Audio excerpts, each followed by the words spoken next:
하나님 아버지 감사합니다. 누가복음 한 장씩을 보고 있는데 이제 12장에 이르렀습니다. 예수님께서 예루살렘 성에 입성하셨고 이제 구체적으로 십자가에 달려 돌아가시기까지 그곳에 모든 사람들을 향하여 마지막 메시지를 하고 있는 중입니다. 그 가운데 우리에게 하시는 말씀을 지금 이 시간 우리가 듣길 원합니다. 우리의 눈과 귀를 여시고 정말 우리 심령 가운데 말씀하여 주시는 성령님의 음성을 듣게 하옵소서. 주님의 은혜가 우리 심령 가운데 펼쳐지게 하실 줄 믿사오며 예수님의 이름으로 기도합니다. 아멘. 네, 16장까지 있는 마가복음이 이제 12장에 이르렀습니다. 지난주에 지난 11장에서 말씀드렸듯이 이제 당신을 더 구체적으로 나타내시면서 십자가에 못 박혀 돌아가시기까지의 과정을 이렇게 지금 살펴보고 있는 중입니다. 그래서 오늘은 예루살렘 지난 시간에 성전을 깨끗하게 하신 그 이후에 벌어지는 여러 가지 일들, 그리고 강조하시는 부분이 몇 개 포인트가 있습니다. 그래서 어찌 보면 하나님 나라가 이 땅에 예수님과 함께 도래했는데 하나님의 나라에 사는 백성들이 어떤 모습으로 어떤 기준으로 살아야 할지를 조금은 더 심도 있게 말씀해 주시는 듯합니다. 왜냐하면 이제 공생애를 마치시고 십자가에 못 박혀 돌아가시면 이제 명확하게 성경에 다 이루어지는 것들이 이 세상에 펼쳐질 텐데, 그 구원의 결정체로 펼쳐질 텐데, 이제는 마지막 하시는 길에 이 육성을 통해서 아니면 당신의 직접적인 행동을 통해서 명확히 가르치심이 필요했던 그런 부분들이 있었던 거죠. 그래서 오늘 12장 좀 빠르게 전체를 한번 살펴보면서 그런 부분들을 우리가 좀 캐치했으면 좋겠습니다. 결국은 하나님 나라 백성으로 살아가는 것의 기준은 바로 믿음일 거예요. 너희의 삶의 태도가 어떤 모습으로 나타나야 하는가? 믿음인데 그 믿음의 기준을 너희가 구체적으로 어떤 모습으로 삼아야 할지 그런 것들을 조금 주시는 듯합니다. 그래서 12장 1절부터 좀 살펴볼게요. 그 전에 그 구체적인 그 예루살렘에서 바리새인과 서기관들 그리고 거기에 많은 유대 지도자들과 이렇게 충돌하는 모습이 계속 펼쳐지잖아요.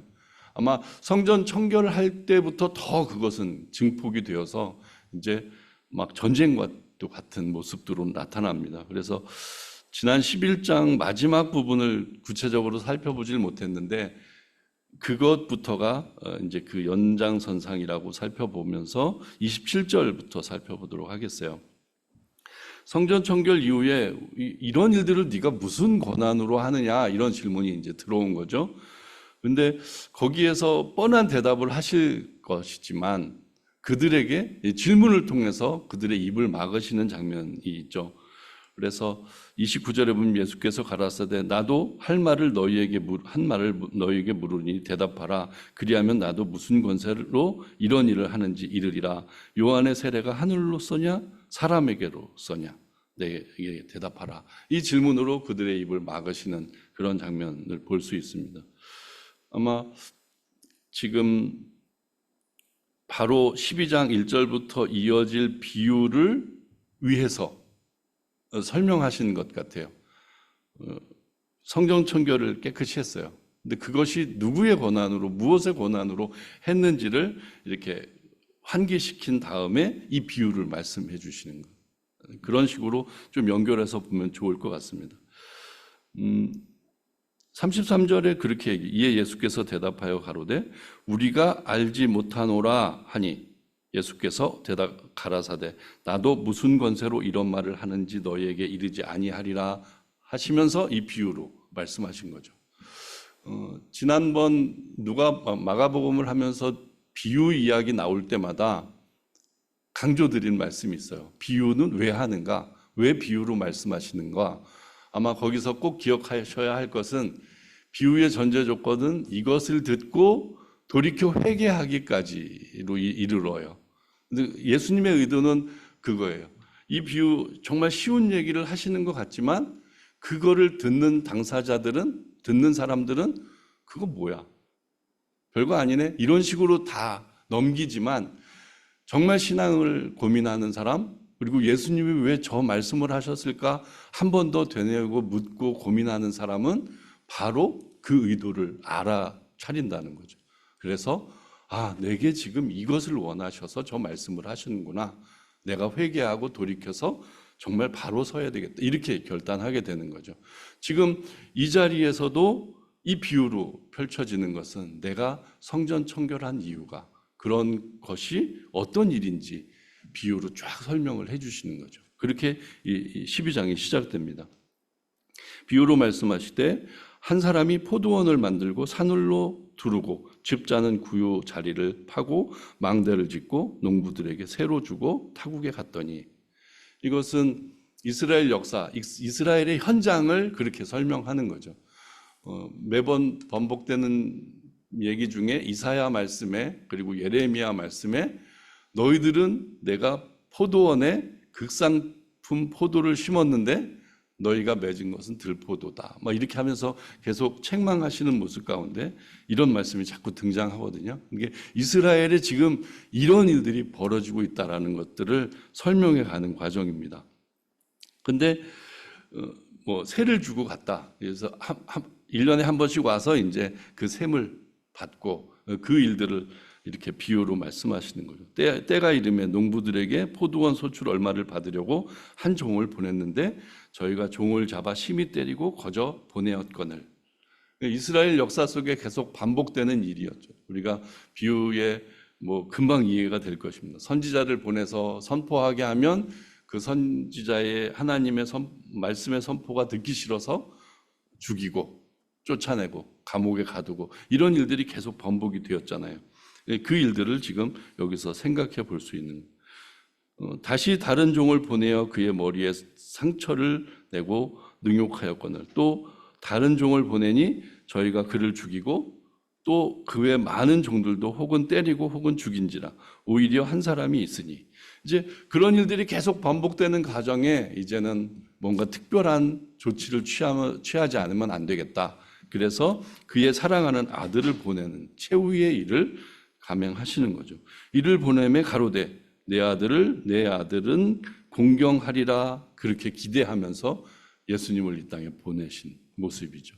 그런데 우리가 쭉 살펴봤듯이 굉장히 반대하고 걸고 넘어지고 그런 일들이 계속 되어지는 거죠. 근데 여기선 조금 더 심각하게 저 농부들이 서로 말하되 이는 상속자니 자 죽이자, 그러면 그 유업이 우리 것이 되리라, 이렇게 도모하는 거죠.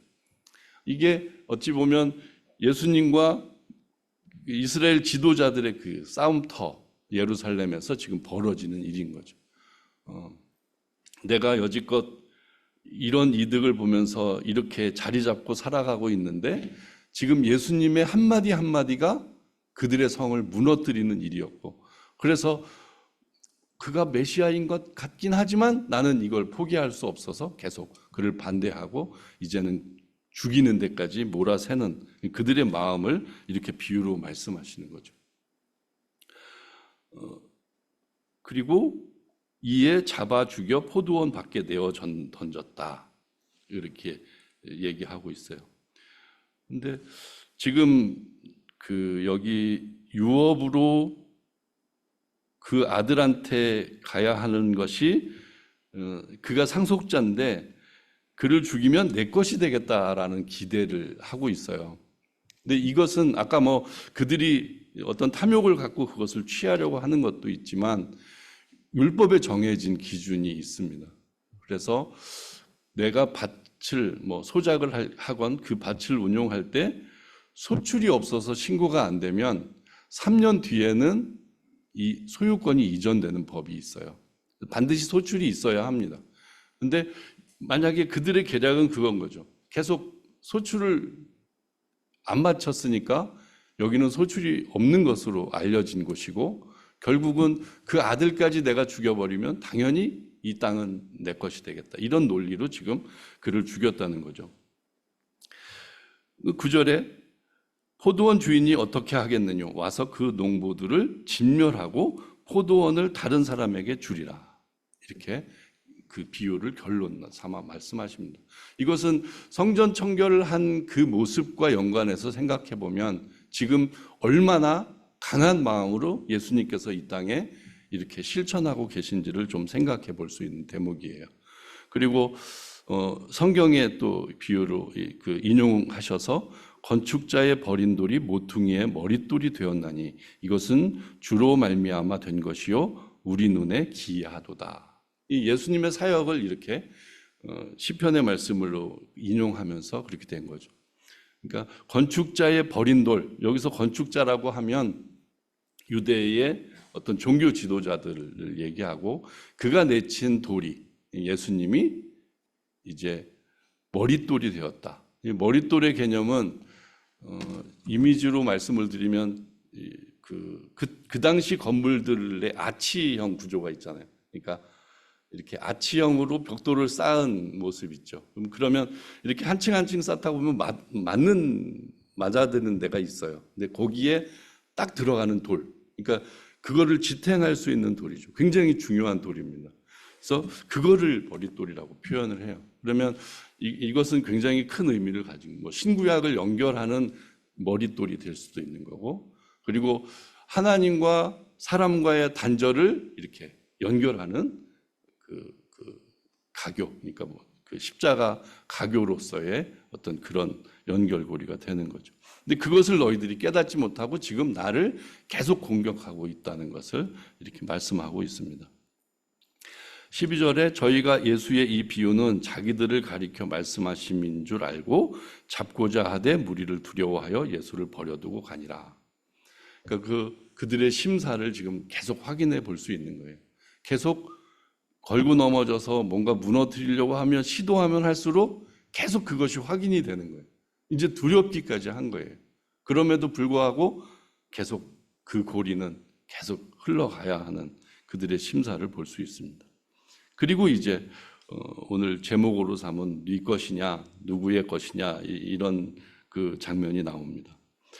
저희가 예수의 말씀을 책 잡으려 하여 바리새인과 헤롯 땅 중에서 사람을 보내매. 이 바리새인과 헤롯 땅 지난번에도 한번 설명드렸는데 이들은 둘이 함께 할 수가 없는 존재들이에요. 그 노선이 너무 달라서, 그리고 서로 싫어해서, 정말 서로 미워하는 관계라서.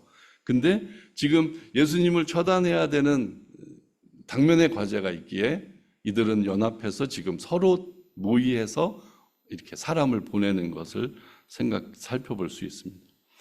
선생님이여, 우리가 아노니 당신은 참되시고 아무라도 꺼리는 일이 없으시니 이는 사람을 외모로 보지 않고 오직 참으로써 하나님의 도를 가르치심이니이다. 이거 굉장히 뭐라고 표현하죠? 그 이빨은 칭찬? 그런 모습이죠. 그런 걸 장황하게 이야기하면서 책 잡을 거리를 확 집어 던집니다. 가이사에게 세를 바치는 것이 가하니까 불가하니까. 사실 이런 질문은 우리 앞에도 너무 펼쳐져 있어요. 그러니까 일상과 이 세상 일을 같이 겸하고 이미 이루어진 하나님 나라를 장차 이루어질 하나님 나라까지 그 중간에서 살면서 이런 질문들을 너무 많이 받고 있는 우리들이에요. 과연 우리는 그 순간순간 어떤 모습으로 내가 자리해야 할지 그것들을 사실 고민하게 되는데 예수님도 그 당시에 이렇게 이 고민에 맞닥뜨려진 겁니다. 그 당시 이 질문을 한 의도가 명확하죠. 가이사에게 바치라고 얘기하면 너 가이사에게 바쳐야 당연한 세법이 그렇게 정해져 있으니까 그거 바치라 이렇게 얘기해버리면 히브리 민족들이 가지고 있는 정신을 완전히 무너뜨리는 거예요. 지금 그들은 우리를 점령하고 우리의 세를 뜯어가는데 그러면 하나님의 계명까지도 어기는 거라고 막 책 잡을 그들이에요. 그리고 만약에 하나님께만 바쳐라. 그거 다 쓸데없다. 그거 그렇게 얘기하면 당장에 로마 법정에 가서 고소해야 해버리는 그런 기로에 서게 만든 거죠. 그런데 예수님은 그 모든 것들을 아시고 외식함을 아시고 이르시되 어찌하여 나를 시험하느냐 데나리온 하나를 가져다가 내게 보이라 하십니다. 데나리온은 그 당시 동전. 그 동전에는 그 당시 가이사 로마의 황제의 흉상과 로마의 그 이름, 그 사람의 이름이 이렇게 새겨진 그 동전이 있는 거예요. 그래서 그걸 가져보니까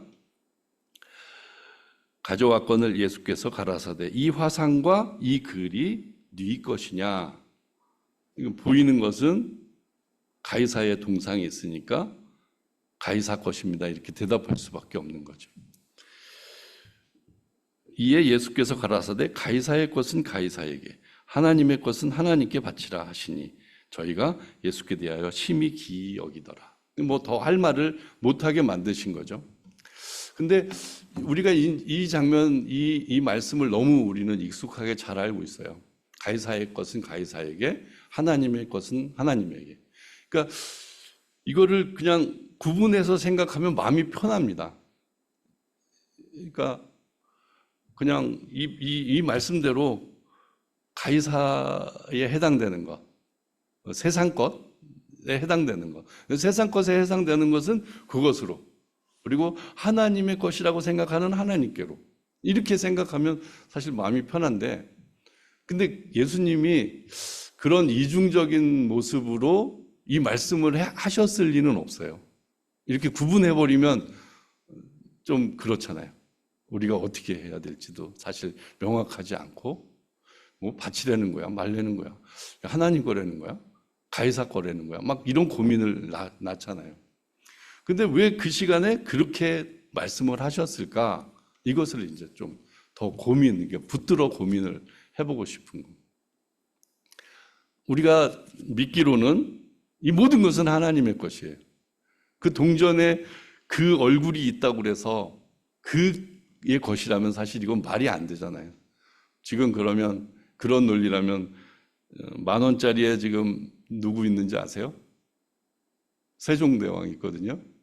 그러면 세종대왕 것이냐, 이렇게 그런 논리로 할 수는 없는 것이죠. 근데 그 당시 팽배해 있는 사고방식 가운데 이것도 저것도 아닌데 고민하는 것들, 세상 것 가지고, 그러니까 그 당시는 좀 히브리 사람들의 그 정신세계 속에서는 그 기준이 명확함에도 하여튼 뭔가 이것을 구체적으로 이게 맞다 저게 맞다 이렇게 얘기할 수 없는 정말 불확실하게 생각하는 그 상황 가운데 예수님이 이 대답을 하셨다는 것은 무엇을 우리에게 깨닫게 하시는 건가 생각해 볼 필요가 있는 거예요. 그러니까 하나님의 것인데 지금 우리들의 삶 가운데는 이것저것을 다 구분하고 있는, 결국엔 그거 가지고 예수님을 공격하는 그들을 본 거죠. 그러면 그 이야기는 그렇게 바꿔서 얘기할 수 있을 거예요. 가이사의 것이라고 여기는 것을 하나님께 바치면 어떨까? 그리고 하나님 것이라고 생각하는 것을 가이사에게 바치면 어떨까? 이런 질문을 한번 되려 우리들에게 하신다고 생각을 해보세요. 그럼 우리 기준이 내 것이라는 것, 하나님 것이라는 것, 세상 것이라는 것을 얼마나 잘 구체적으로 생각하지 않고 있는지를 금방 깨달을 수가 있습니다. 이렇게 뭐 우리 집문서라고 그러나요? 옛날엔 집문서라고 하는데 지금 등기권리증이라고 하잖아요. 근데 거기에 이제 내 이름이 기록이 돼요. 저는 집이 없으니까 없는데 집이 있으신 분들은 다 내 이름으로 딱 돼 있는 거예요. 근데 그거를 딱 보는 순간 내 이름이 있으니까 이건 내 것이잖아요.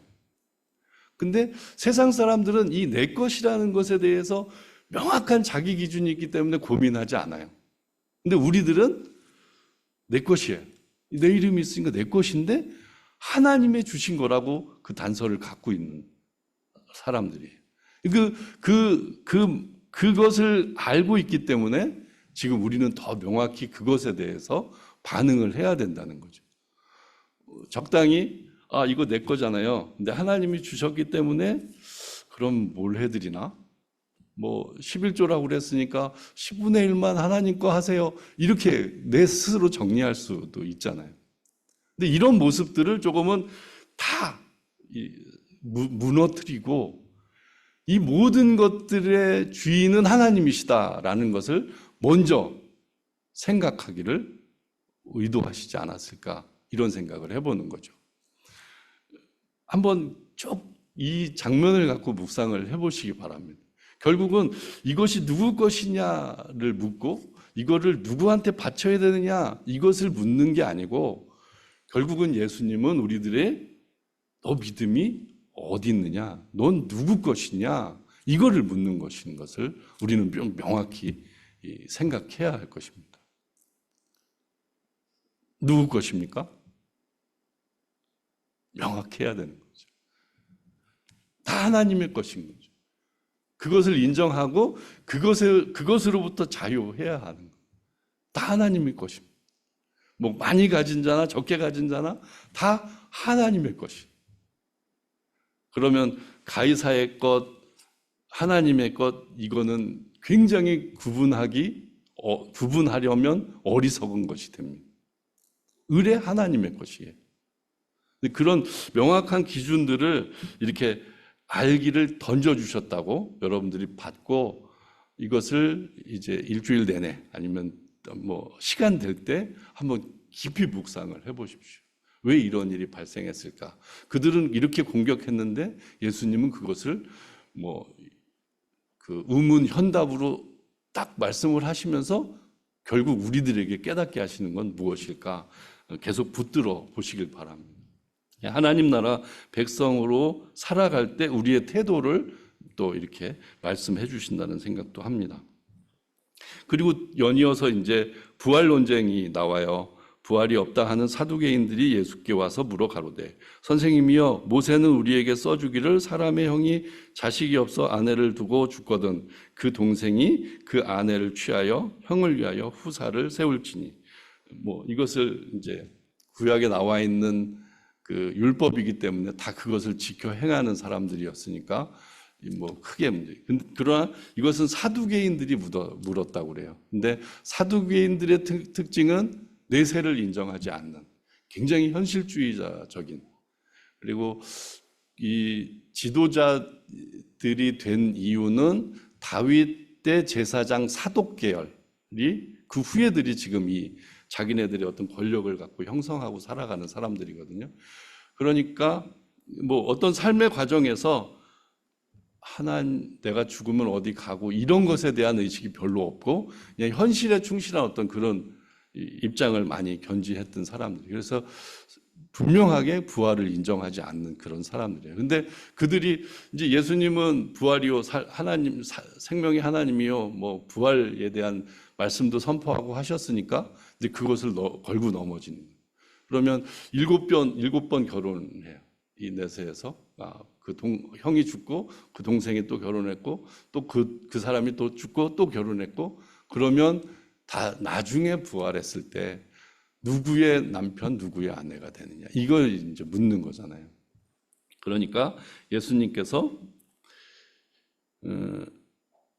24절에 예수께서 가라사대 너희는 성경도 하나님의 능력도 알지 못함으로 오해함이 아니냐. 사람이 죽은 자 가운데서 살아날 때에는 장가도 아니가고 시집도 아니가고 하늘에 있는 천사들과 같으니라. 이렇게 뭐 답변을 하십니다. 뭐 우리가 가봐야지 확인이 되겠지만 거의 이런 모습일 것 같습니다. 그래서 내가 지금 우리 뭐 짝하고 있는 우리 아내가 어떤 모습이든 간에 내가 또 천국에서 만나면 어떨까, 이런 고민하실 필요가 없는 거죠. 뭐 그건 그렇게 이해를 하면 좋을 것 같습니다. 그러면서 하시는 말씀이 26절이 이제 중요한 부분이죠. 죽은 자의 살아난다는 것을 의논할진대 너희 하나님께서 모세에게 이르시되 나는 아브라함의 하나님이요 이삭의 하나님이요 야곱의 하나님이로다 하신 말씀을 읽어보지 못하였느냐. 하나님은 죽은 자의 하나님이 아니요 산 자의 하나님이시라 너희가 크게 오해하였도다 하시니라. 지금 사두개인들도 모세가 이렇게 얘기해서 이런 것 가지고 내가 물으니까 대답하십시오 이렇게 얘기했는데 예수님도 너희가 얘기한 모세가 이렇게 얘기하지 않았느냐 하면서 산자의 하나님이라는 부분을 강조를 하세요. 죽은 자의 살아난다는 것을 의논할진대로 이렇게 시작한 것은 의논할진대란 말이 빠지면 더 이해하기 쉬워요. 죽은 자의 살아난다는 것은 이런 모습 때문에 이렇다 이렇게 설명 들으면 더 쉽게 이해가 됩니다. 근데 거기에 아브라함의 하나님, 이삭의 하나님, 야곱의 하나님이라고 지칭한 것을 강조하고 있어요. 그들은 죽어 있는 사람들이에요. 아직도 부활하지 않은 사람들이에요. 그런데 하나님은 그 가시덤 막 불꽃으로 나타나서 모세에게 말씀하시면서 나는 아브라함의 하나님, 이삭의 하나님, 야곱의 하나님이라고 죽은 자인데도 그렇게 얘기했다는 거죠. 그래서 그거는 너희들이 크게 오해한 거다. 그가 죽었다고 표현한 것은 오해한 거다. 왜냐하면 그는 다시 살아날 것임을 우리가 믿기 때문이다. 그렇게 말씀하셨기 때문이다. 그리고 예수님 하나님 자신이 누구의 하나님, 누구의 하나님, 누구의 하나님이 얘기를 했다면 그 당시 족장들이니까 누구의 하나님의 권한을 그 자격을 가진 게 아니라 지금 이 자리에 앉아 있는 모두 우리 한 사람 한 사람이 조선구의 하나님, 누구의 하나님, 누구의 하나님, 누구의 하나님으로 이렇게 말씀해 주실 분이라는 거죠. 그래서 태초부터 지금까지 그리고 이 모든 것들이 완성하기까지 이 모든 것들을 운용해 가시는 하나님이 이렇게 이끌고 가시는 것, 그것을 강조하시는 거죠. 그러면 그 언젠가 또 제가 말씀드렸던 엘샤다이 하나님의 뜻이 사실은 여기에 다 기들어져 있는 거예요. 우리의 완성 때까지 그렇게 이끌고 가시는 하나님. 그러면 죽었기 때문에 그의 하나님이 없어지는 게 아니고 내가 죽더라도 조선구의 하나님은 계속 나를 이끌고 가시고 결국엔 나를 부활하게 하시는 그것까지 우리는 갈 수 있어야 합니다. 그러나 사두개인들은 그렇게 질문하는 그들은 지금 그것을 모르고 있는 거죠. 그 모르는 것도 모르면 괜찮은데 그것을 빌미로 예수님을 공격하고 있는 거죠. 그래서 여기서는 이제 산자의 하나님이라는 의미, 그 당시 사람들에게도 명확히 얘기하고 싶었던 거예요. 내가 지금 여기에 죽으러 왔지만 이 죽으러 온 것이 구약에서 얘기한 산자의 살아나야 하는 이 모든 것들을 함축해서 설명하고 있는 것이라는 것을 이 장면에서 살펴볼 수 있는 겁니다. 조금 전에 아브라함의 하나님, 이삭의 하나님, 야곱의 하나님, 조선구의 하나님 그것을 좀 명확히 여러분들의 심장에 새겼습니다. 나의 하나님, 내 이름의 하나님. 그 모습이 우리의 부활 신앙이고 정말 하나님께서 나를 살리시는 그 모습으로 볼 수 있습니다. 그리고 이제 그런 여러 논쟁 과정을 살펴보던 한 사람이 서기관 중 한 사람이죠. 28절에 저희의 변론하는 것을 듣고 예수께서 대답 잘하신 줄 알고 나와 묻되 모든 계명 중에 첫째가 무엇이니까? 굉장히 중요한 장면을 물어온 거예요. 그의 마음에. 그랬더니 예수께서 대답하시되 첫째는 이것이니 이스라엘아 들으라 주 곧 우리 하나님은 유일한 주시라 내 마음을 다하고 목숨을 다하고 뜻을 다하고 힘을 다하여 주 너희 하나님을 사랑하는 것이요. 이게 첫째 되는 계명이라고 말씀하십니다. 그러니까 하나님을 사랑한다는 것인데 그 사랑하는 방법이 굉장히 강조된 내 마음 다하고 목숨 다하고 뜻을 다하고 힘을 다해 사랑한다는 거. 근데 이게 가능할까요? 우리 인간들이 가능하려고 애는 쓰지만 사실 이게 너무 힘들어요. 힘든다는 것보다 우리는 할 수가 없어요. 온 정신이 다 그렇게 갈 수 없어요. 아직 옛사람의 모습으로 살아가는 우리들이기에. 하지만 예수님께서 그렇게 강조해서 말씀하시는 거예요. 그게 첫째 계명이라고. 첫째 계명이라고 말씀하시면서 둘째 이어서 둘째는 이것이니 내 이웃을 내 몸과 같이 사랑하라 하신 것이라. 이에서 더 큰 계명이 없느니라. 그러면 하나님 사랑, 이웃 사랑은 떨어질래야 떨어질 수 없는 계명이 되어버린 거죠. 이 세상 지상 대위임령, 우리에게 명령하신 것이죠. 그것을 우리는 명확히 해야 합니다. 총체적으로 하나님이란 분을 어떻게 사랑하며 살아야 할지, 그 사랑의 마음을 갖고 우리 주변과 어떻게 지내야 할지, 그것을 구체적으로 명확하게 말씀해 주시는 장면입니다. 그러니까 서기관이 가로되 선생님이여 올소이다. 하나님은 한 분이시요 그 외에 다른 신이 없다 하신 말씀이 참이니이다. 또 마음을 다하고 지혜를 다하고 힘을 다하여 하나님을 사랑하는 것과 또 이웃을 제 몸과 같이 사랑하는 것이 전체로 드리는 모든 번제물과 모든 제물보다 나으니이다. 굉장히 중요한 고백을 이 서기관이 하고 있는, 그 당시 바리새인 중에서 굉장히 괜찮은 신앙을 갖고 있는, 그리고 구약에도 이 이야기가 나오잖아요. 아무리 좋은 것을 갖다 바쳐도 나는 너의 제물들이 받기가 너무 역겹다. 난 너의 마음을 원한다. 너의 순종을 원한다. 이런 말씀을 하시잖아요. 그 당시에 이것처럼 중요한 사실이 없는데 그것을 많은 사람들이 저버리고 자기 뜻대로 자기 욕심대로 이렇게 살아가고 있는 것을 이 서기관은 명확하게 그 고백을 하고 있는 것입니다. 그랬더니 예수님께서 이렇게 말씀하세요. 예수께서 그 지혜 있게 대답함을 보시고 이르시되 내가 하나님의 나라에 멀지 않도다 하시니 그 후에 감히 묻는 자가 없더라. 하나님 나라에 멀지 않다라는 표현을 쓰셨어요. 이 말씀도 좀 우리 직접적으로 우리의 삶을 적용해서 좀 많이 묵상을 해봤으면 좋겠어요. 그러니까 우리는 특히 장로교의 구원론은 너무 명확하잖아요. 한 번 구원받은 자라는 개념으로. 그렇기 때문에 내가 일상에서 정말 예민하게 어떤 신앙 고백으로 이어지지 않으면 나 구원받았는데 조금 이것도 하고 저것도 하고 있다가 또 구원받을 텐데, 이런 식의 여지를 자꾸 두려고 하는 마음들이 사실 있거든요. 그러나 조금은 구원이 멀지 않도다라고 하는 표현은 그 완성의 의미가 조금은 우리에게 남아있다는 듯이 들려지기도 하잖아요.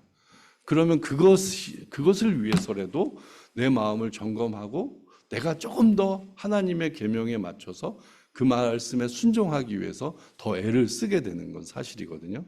그래서 그런 측면으로 이 말씀을 좀 묵상하면 좋을 것 같습니다.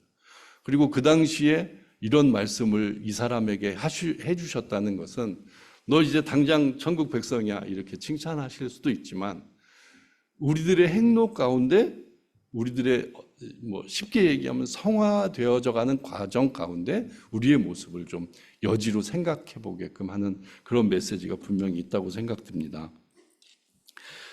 그리고 이제 또 진행이 되죠. 예수께서 성전에서 가르치실세 35절입니다. 대답하여 가라사대 어찌하여 서기관들이 그리스도를 다윗의 자손이라 하느뇨.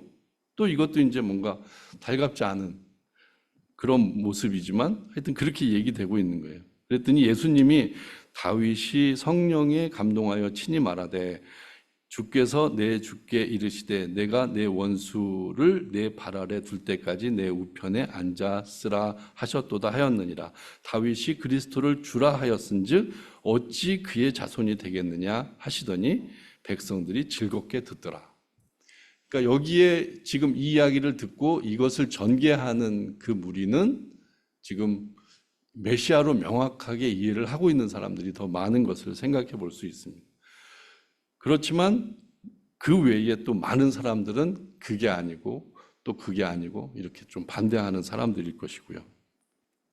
그것을 위해서 조금 그 마가 기자가 이렇게 꼭 그것을 현장 중계하듯이 이런 분위기 저런 분위기를 계속 비춰주고 있다고 또 생각해 보시면 그 다음까지 쭉 이어져 갑니다.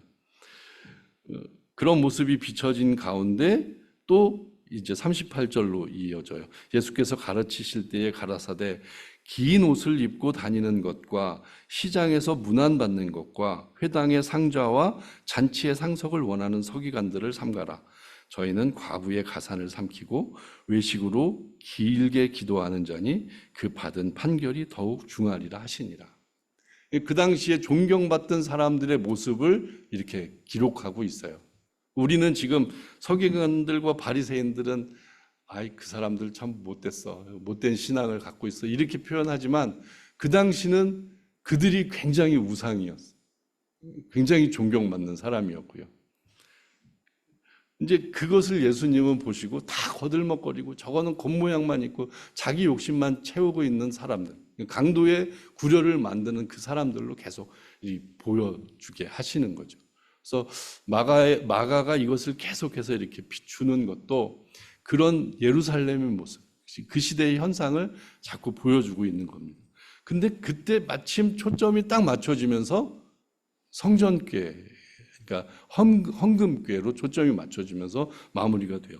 예수께서 연보궤를 대하여 앉으사 무리의 연보궤에 돈 넣은 것을 보실세 여러 부자는 많이 넣었는데 한 가난한 과부는 와서 두 렙돈 곧 한 고드란트를 넣는지라. 이런 장면이 확 들어오는 거죠. 그 당시에 뭐 존경받는 사람들의 모습 그리고 거들먹거리는 사람들이 존경받는 그 상황 가운데 보여지는 것이 길거리에서 이렇게 경문을 쫙 느린 그런 옷을 갖고 거닐다가 헌금궤 있는 데 가면 뭐 어떤 기록에는 자기 종들이 이렇게 동전 주머니를 여럿 가지고 와서 내가 딱 이렇게 서 있으면 그 종이 와서 한 명 한 명 이렇게 넣는. 그러니까 그 사람들이 집중이 되는 거죠. 와, 저 사람 저렇게 큰 헌금을, 저렇게 멋진 헌금을 이런 식으로 보여지게 되는 거죠. 그런 세상 가운데 지금 이렇게 지금 이 장면이 보여지는 거죠. 한번 이 장면을 여러분들이 그려보세요. 그런 부자와 아주 가난한 과부가 이렇게 동시에 이렇게 비춰지는. 한 사람은 우와 막 했는데 한 사람은 에게 이런 식의 반응이 지금 일어나는 순간인 거죠. 예수께서 제자들을 불러다가 이르시되 내가 진실로 너희에게 이르노니 이 가난한 과부는 연보궤에 넣는 모든 사람보다 많이 넣었도다. 이 시대의 논리로 보면 이거는 말도 안 되는 거죠. 다들 존경하고 다들 박수치는 일이 있는데 저게 더 많이 바쳤다고? 말도 안 되는 소리라고 이렇게 비난받을 이야기였던 거죠. 그러나 예수님이 어떤 마음으로 이 말씀을 하셨는지를 우리는 금방 이해할 수 있습니다. 제사보다 순종이 낫다는 그 얘기도 좀 전에 말씀하셨고, 그런데 이 두 렙돈이라는 단위는 지금 길거리에서 풀빵 사 먹을 수준, 아주 정말 가장 연약한 돈인 거죠. 근데 그 돈을 바쳤을 때 이것이 굉장히 큰 헌금이라고 칭찬을 해주시는 그 마음. 우리들도 헌금할 때 이런저런 생각들을 많이 하게 됩니다. 그러면 내가 내는 헌금이 나의 전부, 나의 모든 것이 되는 마음을 실어서 하는 게 제일 가장 좋은 모습일 거예요. 그러나 뭐 우리 나름대로 단위를 생각하고 요것은 요 정도로만 해도 내가 뭐 믿음에 합당한 거야 이런 식의 이해들을 하는 그 순간들이 있잖아요.